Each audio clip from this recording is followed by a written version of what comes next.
眼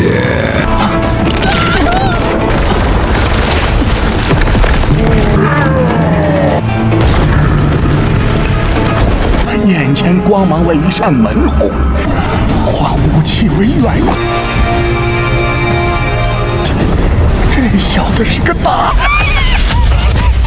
见到妖神还。Hai, kembali lagi bersama Nagakala. Gimana kabar kalian hari ini? Semoga dalam keadaan baik-baik saja ya. Jadi kali ini Mimin akan melanjutkan I Got Daito Ascendant episode 6. Oke, tanpa lama-lama kita masuk ke dalam alur ceritanya. Di episode sebelumnya, Su Ying berhasil membunuh Lanning dibantu Niu Nuangqi yang mengulur waktu agar Su Ying bisa mengetahui kelemahannya. Yang benar saja, setelah Su Ying mengetahui kelemahan Lanning, Su Ying pun dengan mudah menghabisi dengan patokan leripian dan sentuhan dua jari di jarinya. Saat melanjutkan perjalanan, mereka bertemu dengan Dewa Gunung Batu. Dia justru memberikan peringatan kepadanya sambil menjelaskan sifat siluman di dalam diri Su Ying yang memicu keraguan di dalam diri Su Ying. Tak berhenti begitu saja, tiba-tiba ia melihat lonceng kuno yang telah menabrak Gunung Jian dan menyimpulkan lonceng itu sedang terluka. Hingga Su Ying menyentuh dan tiba-tiba lonceng itu mengikuti mereka hingga mereka jatuh ke jurang dan menemukan entitas monster ratusan ribu tahun. Entitas itu terbangun dan langsung memanggil Su Ying sebagai master abadi. Oleh karena itu, entitas monster ratusan ribu tahun sangat ingin memakannya. Melanjutkan episode sebelumnya, terlihat entitas monster yang terus mengejarnya dan terus mengucapkan Su Ying master abadi yang membuat Su Ying semakin ketakutan luar biasa. Mereka berusaha kabur secepatnya, akan tetapi kecepatan monster itu melebihi kecepatan mereka. Saat Su Ying mau diterkam monster, tiba-tiba datanglah lonceng kuno yang langsung membantu Su Ying menghancurkan entitas monster itu seketika. Oh, 骸骨上有经文。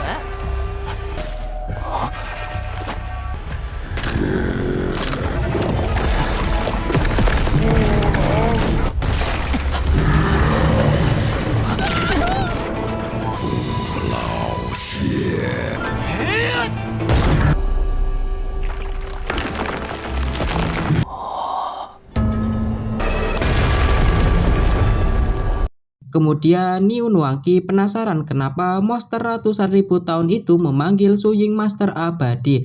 Su Ying di sini belum tahu karena ia sendiri merasa hanya orang biasa. Lalu Niu pun melihat lonceng kuno di belakangnya dan menganggap lonceng itu adalah benda berharga.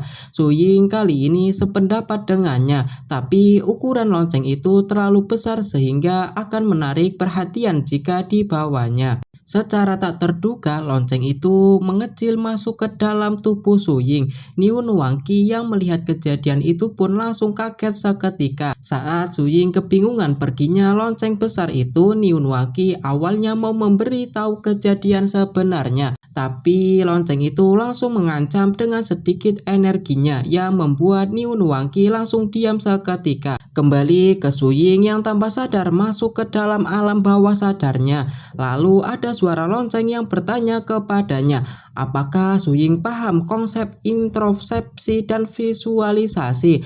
Untuk saat ini kultivasi Su Ying sudah sampai tingkat energi dan darah, bahkan sudah menyentuh puncak tahap penyerapan energi. Sayangnya dia sama sekali buta soal introspeksi dan visualisasi. Padahal tanpa memahami kedua hal itu, tingkat kultivasinya mustahil bisa naik lagi. Mendengar ada peluang memperkuat diri, Su Ying langsung memberi hormat dan meminta bimbingan penuh. Lonceng kuno menjelaskan introspeksi berarti mengamati kondisi internal tubuh sendiri, membuka 5 organ dan 5 unsur energi, lalu memadatkan agar menjadi energi primordial. Barulah segel misterius pada tubuh manusia bisa dibuka. Su Ying merasa metode ini agak berbeda dengan ilmu Nuo yang dipelajarinya. Lonceng itu malah bertanya apa itu ilmu Nuo. Dia sama sekali belum pernah mendengarnya. Yang dia bicarakan adalah jalur praktisi pemurnian energi. Su Ying malah balik bertanya, apa itu praktisi pemurnian energi? Alih-alih menjelaskan lewat teori, sang lonceng kuno memilih mempraktekannya langsung. Ia meminta Su Ying untuk memejamkan mata seperti sedang bermeditasi. Pada awalnya senior lonceng mengira butuh beberapa hari untuk mempelajari, tapi di luar dugaan hanya dalam 2 menit saja Su Ying berhasil membuktikan kemampuannya membuka dunia batin sehingga sampai tingkat pertama yang disebut alam batin Si Yi.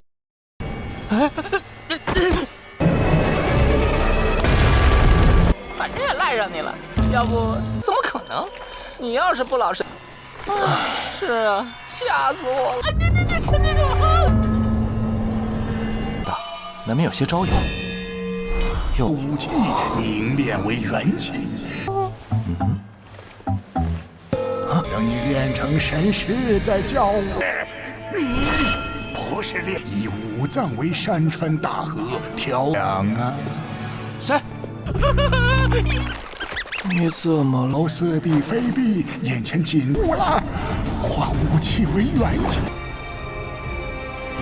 以便可以看到眼前光芒为上。 Sementara itu di klan Zuan, salah satu dari 8 klan besar, hiduplah seseorang putri yang bernama Yuang Weiyang. Ia mengakui terlahir di keluarga bangsawan, memang membawa banyak keberuntungan, hidup terjamin, fasilitas melimpah dan jalur kultivasi lebih mulus tanpa hambatan. Tapi yang dia benci dari status bangsawan adalah beban dan tanggung jawab yang dipikul oleh keluarganya. Apalagi sebagai anak perempuan, setiap keluarga besar menginginkan penerus dan kepala keluarga laki-laki. Intinya seluruh anak dan keluarga bangsawan sejatinya tidak punya hidup untuk diri sendiri. Semuanya sudah jadi milik keluarga, semacam bayaran atas segala fasilitas mewah yang mereka nikmati. Yuan Weiyang tahu betul suatu saat dirinya akan dijodohkan dengan pria yang dia tidak sukai. Tapi dia sekarang lebih fokus menikmati dulu sebelum semuanya benar-benar terjadi.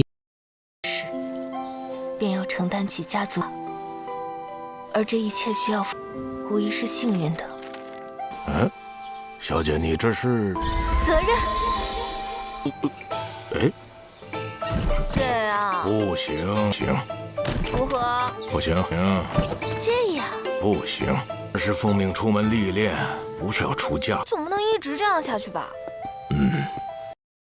Kembali ke Su Ying yang sedang berkultivasi. Nah, di sini Niu Nuangqi kaget karena tiba-tiba tubuh Su Ying terlalu besar dan tiba-tiba kurus lagi seperti seseorang yang diambil energi spiritualnya. Di dalam alam bawah sadarnya, lonceng kuno itu memuji keahlian Su Ying. Nah, lonceng itu berpikiran karena tadi dia menyelamatkan nyawa Su Ying plus mengajari teknik kultivasi. Dia punya sedang terluka menyerap energi Su Ying, hitung-hitung sebagai imbalannya.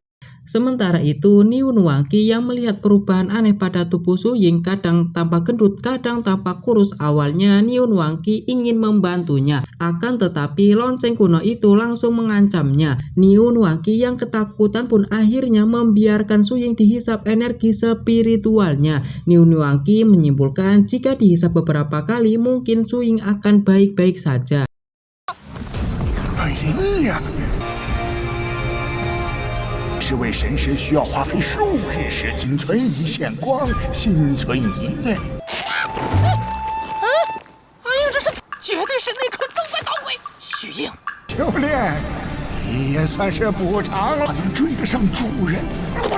不想，修为这是怎么了？这肯定不正常！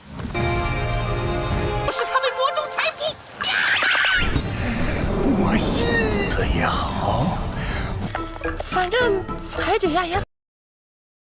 Kita diperlihatkan dengan sosok Dewa Master Abadi yang meminta persembahan di desa itu. Di sini Master Abadi masih belum puas dengan persembahannya karena menurut Master Abadi itu persembahan kali ini terlalu sedikit dibandingkan sebelumnya. Sementara itu Su Ying tak sengaja mengintip dari kejauhan. Niu Nuangqi lalu menyarankan Su Ying untuk segera pergi dari sini karena kekuatan Dewa Abadi lebih unggul dari dirinya. Pada awalnya Su Ying menyetujui untuk pergi dari sana. Nah, saat di perjalanan mau pergi itu dia melihat satu gadis yang mau jadi persembahan Dewa Abadi. Karena Dewa Abadi tertarik dengan bola mata gadis itu. Nah, saat Dewa Abadi mau memakan bocah itu, tiba-tiba Su Ying datang dan menghentikannya. Ternyata dari kejauhan sudah ada sosok lain yang ingin menghentikan Dewa Abadi itu. Ternyata itu King Bai yang mengintai dari atas. Tapi karena Su Ying dahulu bertindak, King Bai memilih untuk tidak menampakkan dirinya. 换我杨仙公，哎呀，去秦岩洞要紧。想说香火祭祀已有230。群贱女，上神奉城隍旨意。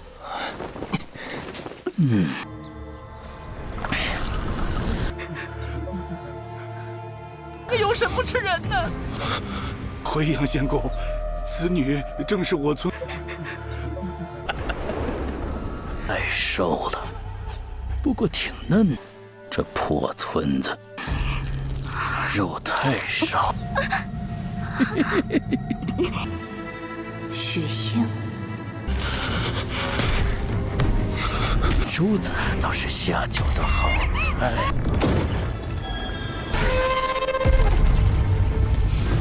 谁敢叫我跪下，我就打死。 Namun akhirnya dia tahu pria pertama dia lihat dari tidur panjangnya itu bernama Su Ying. Tanpa basa-basi, Su Ying menendang telak kepala Dewa Rudista di desa Gunung Jian hingga putus seketika. Seluruh warga yang menyaksikannya langsung lari kemana-mana. Sedangkan gadis kecil yang mau jadi korban sudah kehilangan arah hidup. Dia hanya bisa bertahan mencari makanan seadanya di sekitar itu. Niu Nuangqi segera memperingatkan Dewa Abadi untuk segera pergi karena tuannya Su Ying sudah menghabisi banyak sekali dewa roh. Bahkan pernah mengalahkan 2 Master Nuo sekaligus. Dan tak lupa membuat kaki Dewa Gunung Batu terpotong atas pertarungan sebelumnya. Jika dia itu sayang nyawanya, sebaiknya dia itu segera pergi dari hadapan mereka.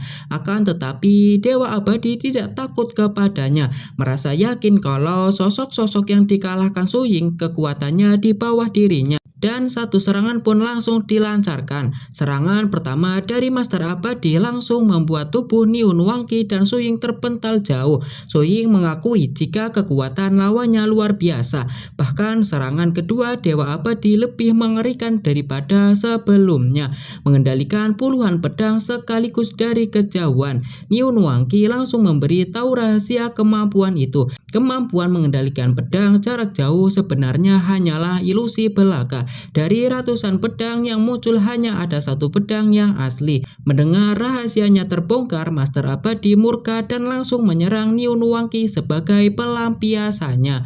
Melihat temannya terpojok, Su Ying langsung bergerak cepat. Di luar dugaan, dengan satu kali tinju saja ia berhasil mematahkan seluruh serangan tersebut. Master Abadi sangat terkejut dengan apa yang dia lihat saat ini, karena bagaimana bisa tekniknya dihancurkan begitu saja.